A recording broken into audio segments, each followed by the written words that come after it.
UP के कासगंज की हजारा नदी में मगरमच्छों को हर रोज एक नई ह्यूमन बॉडी मिल रही थी और वो मगरमच्छ उससे अपना पेट भर रहे थे। करीब 100 से भी ज्यादा दिन तक यही चलता रहा और मगरमच्छों की दावत होती रही। लेकिन ये इतनी सारी डेड बॉडीज आ कहां से रही थी और सबसे बड़ा सवाल ये थी किसकी, जिसके बारे में किसी को भनक तक नहीं पड़ रही थी। इन सब लोगों को मारकर मगरमच्छों का निवाला बनाने वाला एक ही इंसान था और वो था doctor Devendra Sharma AKA doctor death.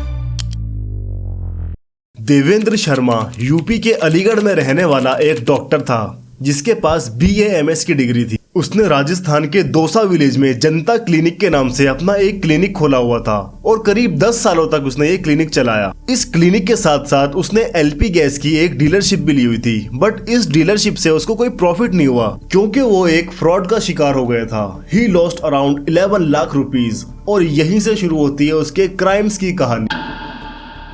He formed a gang जो ट्रक्स यानी कि बड़े कैरियर व्हीकल जो होते हैं उनको लूटते थे और उनके ड्राइवर को मारकर ट्रक्स को ग्रे मार्केट में सेल कर देते थे। वो टैक्सीज भी बुक करता था और टैक्सी ड्राइवर को भी कहीं दूर ले जाकर मार देता था और उसकी टैक्सी को भी ग्रे मार्केट में सेल कर देता था, just like they used to do with trucks. इसके बाद उसने इलीगल किडनी ट्रांसप्लांट का बिजनेस भी शुरू कर दिया था और इसके लिए वो सबसे पहले तो टैक्सी बुक करता था और टैक्सी को कहीं दूर ले जाकर किसी आइसोलेटेड जगह पर ले जाकर टैक्सी ड्राइवर का सारा सामान लूट कर उसको मार देता था और उसके बाद डेड बॉडी को नदी में फेंक देता था। वो डेड बॉडीज को ऐसे ही नहीं फेंकता था बल्कि पहले वो उनका ऑपरेशन करता था, उनकी किडनी निकालता था और इसके बाद वो उनको मारता था।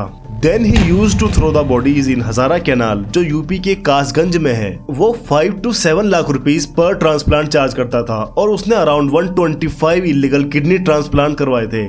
नाउ यू कैन इमेजिन वो किस लेवल पर जाकर काम कर रहा था। वो बहुत शातिर इंसान था। उसने डेड बॉडीज को फेंकने के लिए हजारा नदी ही क्यों चुनी? क्योंकि ये नदी मगरमच्छों से भरी पड़ी है और किसी भी क्रोकोडाइल के लिए कोई भी बॉडी उसका खाना ही है और क्रोकोडाइल्स के खाने के बाद जब पुलिस को कोई डेड बॉडी मिलेगी ही नहीं तो मर्डर का कोई एविडेंस ही नहीं है और जब कोई एविडेंस ही नहीं है तो पुलिस पकड़ेगी किसको और क्यों? All they were reporting was just missing reports of hundreds of people with no clue.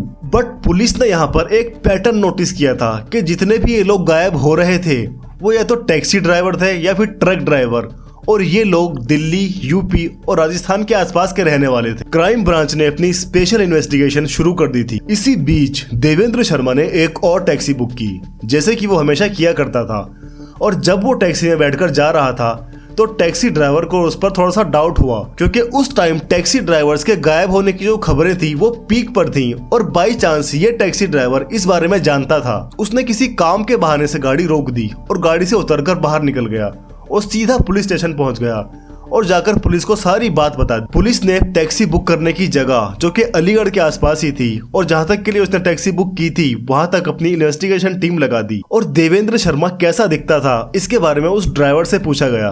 थोड़ी इन्वेस्टिगेशन के बाद पुलिस को देवेंद्र शर्मा का पता मिल गया और पुलिस ने उसको उसके ही घर से अरेस्ट कर लिया। ईयर था 2004 जब पुलिस ने देवेंद्र शर्मा को पहली बार अरेस्ट किया। उससे पूछताछ की गई। तब तक पुलिस को देवेंद्र शर्मा के क्राइम रिकॉर्ड के बारे में इतनी गहराई से नहीं पता था, लेकिन जैसे जैसे इन्वेस्टिगेशन शुरू हुई और आगे बढ़ी जितने भी टैक्सी ड्राइवर्स और ट्रक ड्राइवर्स गायब हुए थे उन सभी के लिंक धीरे धीरे इसी देवेंद्र शर्मा से आकर जुड़ते रहे। They got to know about the heinous crimes committed by Sharma और उस पर 21 से ज्यादा लोगों के मर्डर का ट्रायल शुरू किया गया। बट इस ट्रायल के चलते देवेंद्र शर्मा ने पुलिस को एक ऐसी बात बताई जिससे पुलिस पूरी तरह से शॉक हो गई। उसने पुलिस को बताया कि उसने 21 नहीं बल्कि 50 से भी ज्यादा लोगों का मर्डर किया था और जब पुलिस ने उसे डेड बॉडीज के बारे में पूछा तो उसने बताया कि डेड बॉडीज तो आपको नहीं मिलेंगी क्योंकि मैंने उन्हें नदी में फेंक दिया था। पुलिस ने अपना सर्च ऑपरेशन शुरू किया and as per his plan they didn't find even a single body from that canal क्योंकि इस हजारा कैनाल के अंदर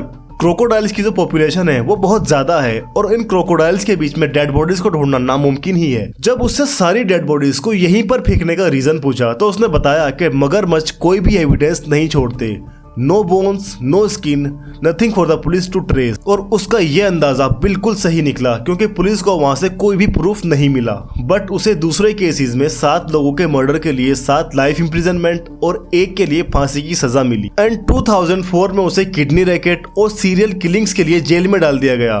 लेकिन कहानी यहाँ पर खत्म नहीं होती क्योंकि जितना शातिर दिमाग वो था वो इतनी आसानी से चुप बैठने वाला नहीं था। 2004 से लेकर 2020 तक शर्मा जयपुर की सेंट्रल जेल में ही रहा और फिर जनवरी 2020 यानी कि लॉकडाउन से थोड़ा पहले ही गेट्स अ 20 डे पैरोल। 16 साल जेल में रहने के बाद उसे पैरोल मिला क्योंकि उसने अपने अच्छे बिहेवियर के चलते अपील की थी। उसे 20 दिन के अंदर अंदर जेल में लौटना था, but instead of presenting himself in front of the police he was just disappeared. Police के बहुत ढूंढने के बाद जुलाई 2020 वो पुलिस को वेस्ट दिल्ली के बपरोला इलाके से मिला और इस बार पुलिस ने उसे दिल्ली के तिहाड़ जेल में डाल दिया। यहाँ पर मैं आपको पैरोल के रूल्स के बारे में थोड़ी सी इन्फॉर्मेशन दे दूं। कोई भी प्रिजनर अगर पैरोल के अलॉटेड टाइम पीरियड के बीच में अगर नहीं लौटता या फिर भाग जाता है तो किसी भी हाल में उसको दोबारा पैरोल नहीं मिलती। बट इन 2023 एक बार फिर से उसने पैरोल के लिए अपील की and you will be shocked to know that once again he succeeded in getting parole. 9 जून 2023 उसे एक बार फिर से पैरोल मिल जाता है। यार फर्स्ट ऑफ ऑल एक वो इंसान जिसने इतने सारे क्राइम्स किए हुए हैं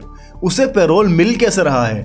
और चलो ह्यूमन राइट्स के चलते पैरोल उसे मिल भी जाता है, तो जो इंसान एक बार पहले ही भाग चुका है उसे दोबारा कैसे मिल रहा है? खैर उसे दूसरी बार भी पैरोल मिल जाता है एंड यू नो वो दूसरी बार भी पैरोल से भाग जाता है और गायब हो जाता है। बट इस बार शायद वो पूरी प्लानिंग के साथ भागा था क्योंकि पुलिस और क्राइम ब्रांच के बहुत ढूंढने के बाद भी वो 18 महीने तक किसी के हाथ भी नहीं लगा। Then police got a tip about him. Deputy commissioner of police crime branch Aditya Gautam ने बताया कि देवेंद्र शर्मा राजस्थान के दौसा विलेज के एक आश्रम में स्वामी दयादास बनकर रह रहा था और पुलिस ने फाइनली 21 मई 2025 यानी कि अभी कुछ दिन पहले ही देवेंद्र शर्मा को अरेस्ट कर लिया और फिलहाल अभी वो जेल में ही है। ये एक ऐसा केस है जो बहुत ही ज्यादा डिस्टर्ब करने वाला है। I mean, किसी भी इंसान का बिजनेस लोगों की जान लेना कैसे हो सकता है? क्या बीती होगी उन लोगों पर जिनका पति या बाप या भाई या बेटा कुछ कमाने के लिए घर से बाहर निकले थे और एक घटिया इंसान के लालच की वजह से कभी लौटकर घर वापस आए ही नहीं। May their soul rest in peace. और देवेंद्र शर्मा और उसके जैसे जितने भी घिनौने क्राइम्स करने वाले लोग हैं उनको सख्त से सख्त सजा मिले। अगर आप लोग ऐसे ही और रियल लाइफ केसेस देखना चाहते हो तो please subscribe to me. I hope you all are living happily with your loved ones. Take care because life is precious. Thank you and see you soon.